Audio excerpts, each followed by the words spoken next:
How on earth do I even start today's video? Because just take a look at that right there, the 120 cm tank. It is a disaster, and I knew it was coming. When I first set it up, I was telling you we're gonna have a huge algae problem, and it's really easy to say back then when there is no algae problem. But when it happens, it's just crazy.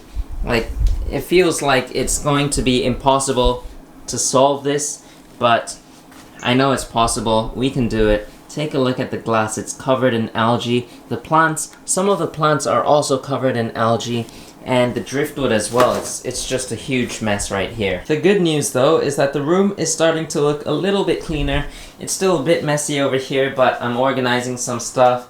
Yeah, moving stuff. Okay, this side is kind of messy. I don't want to show you that, but yeah, it's getting work done slowly. Today I'm going to clean the glass of this tank, take out as much algae as I can, do a little bit of trimming, and then maybe add in a few shrimp if the water conditions are alright. I'm going to start off by testing the nitrite of this tank. That's the only test I do for all my aquariums. Before I add fish and shrimp in, I like to test the nitrites, because if the nitrites are high, the fish are not going to do well. Also, I want to test it before I do a big water change, because obviously if you do a big water change, then the nitrites level will go down, it'll get lower, so I'm gonna do it first. 5 ml of tank water, and then we'll go into the cabinet. I love this little drawer right here. So nice to have this. We'll close this up. So I am using the 𝗲𝗾 NO2 test. You get 2 bottles, number 1, number 2, and 5 drops of each one. And you shake as you go.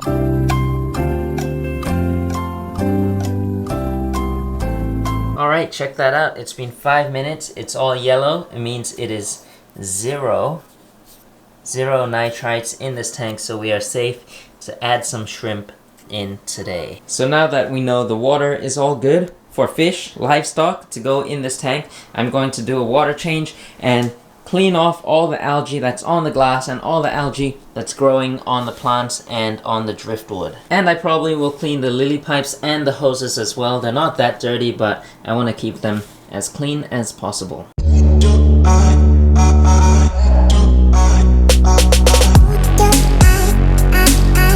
Here I've got the glass lily pipes, the glass CO2 checker, and then the acrylic CO2 diffuser. Now it's not perfect, but it looks a whole lot better. Now I just have to rinse it off a little bit, and then it'll be good to use.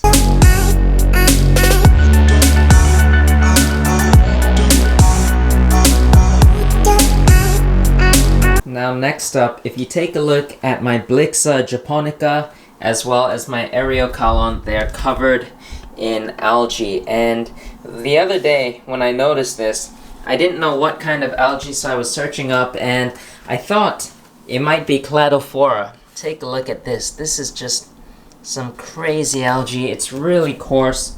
This is one of the 𝗯𝘂𝘀𝗀𝘀s right here, and I had no clue what to do when I saw this, so I contacted my friend 𝗲𝘾𝗀𝗀𝗀, and he told me, well, first of all, 𝗲𝘾𝗀𝗀𝗀 is really experienced and knowledgeable in aquascaping. He knows a ton. He's like an expert. So he told me that this is not what I thought was 𝗲𝗾𝗀𝗀𝗀, but this is staghorn, and the best thing I can do is to just trim off all the affected leaves. So if you take a look here, this is my 𝗲𝗾𝗂𝗀𝗀𝗀, like every single leaf is affected, so I'm going to have a lot of trimming to do. That is just crazy. It's filled with algae.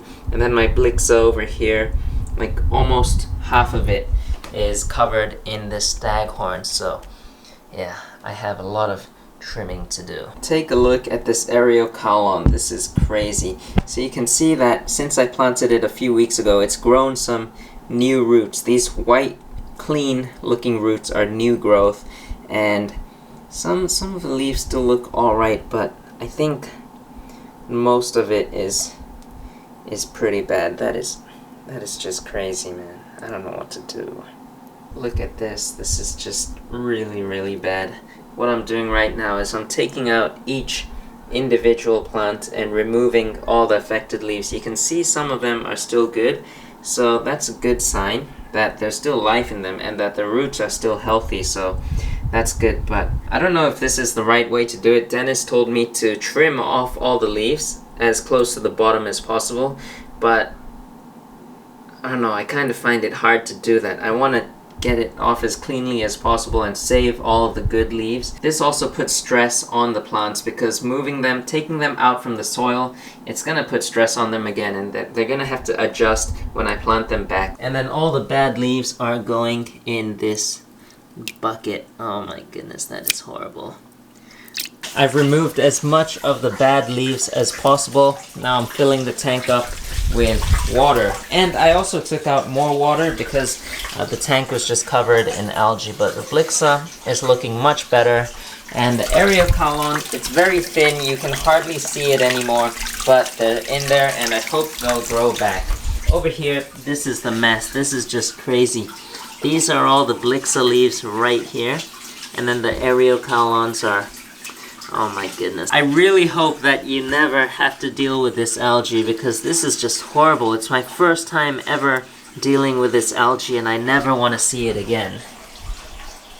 The next day. The tank is looking so good, so clean, and it just looks so fresh. This rock is still on here because this wood still doesn't want to stay sunken down. It still wants to float up, so I still have to keep this rock on there for a little while. But everything is looking really nice. Look how clean the 𝗯𝘂𝗀𝗀𝗀𝗀 is looking right now. Of course, there's still some algae here and there. It's impossible to manually remove everything, but we'll get the shrimp, and the shrimp will help clean this tank up. Alright, so I've got my shrimp right here, a bunch of them in this bag, and it is really, really cold outside, but let's go back and put them in the tank. 30 Amano shrimp in this bucket right now. Now it's time to acclimate them using this little acclimation device thing. I've mentioned this before, but if you're wondering how this drip acclimation device works, it's just basically an airline tube, and on one end of it I've got an air stone right here, and there's a suction cup so that it can stick onto your aquarium glass, and then on the other end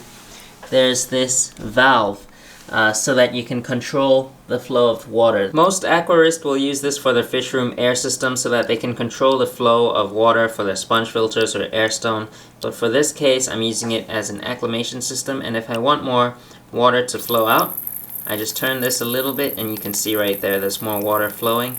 But because I want this to just drip water slowly, I'm gonna turn this down.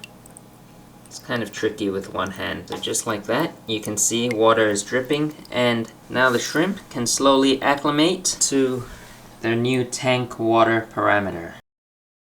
It's now been a week since I added the shrimp in, and everything is looking better.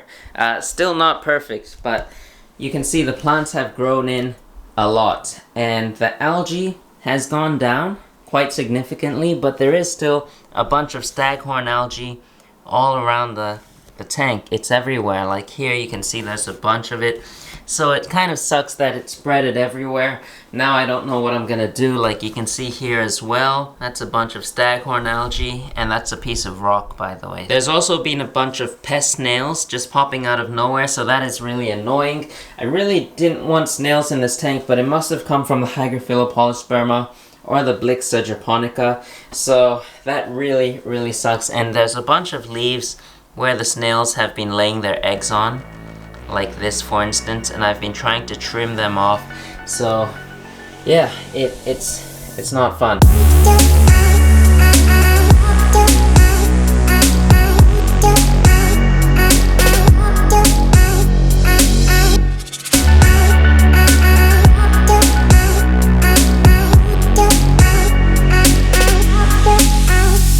So it's been exactly 1 month since I set this tank up right here. Right now it's January 25th, 2021, and I set this up on December 25th, 2020. And I'm really, really liking this scape. I like it, but I just don't like the staghorn algae. All the algae, it's really annoying. You can still see bits of it left everywhere around this tank, and I really do hope it goes away soon. It should. A lot of this might not make much sense to some people watching this, and I apologize. It's because I'm filming this so early ahead of time, but everything should be back to normal really soon. As always, I hope you enjoyed today's video. If you did like Squad, be sure to hit that thumbs up button. Also, let me know in the comments down below what you would add in this tank. By the time you're watching this though, this tank would already be stocked with fish, so I don't know if that matters, but still, let me know what you would add in this tank. Subscribe if you haven't done so, and I will see you next time.